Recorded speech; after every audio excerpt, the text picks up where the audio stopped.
Kung pagod ka na sa buhay, sandali lang. Huminto ka muna. Huminga ka. Alam mo ba, maraming tao ngayon ang lumalaban sa tahimik na laban.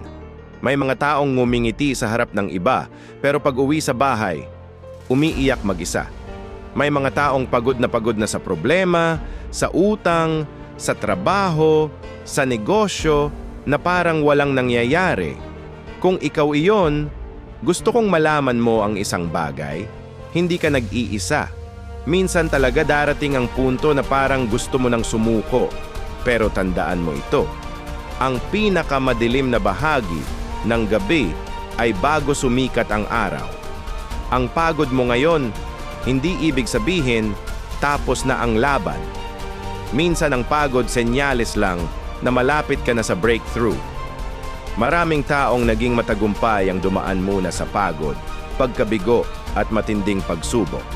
Pero hindi sila tumigil, hindi sila sumuko. Kung pagod ka ngayon, magpahinga ka.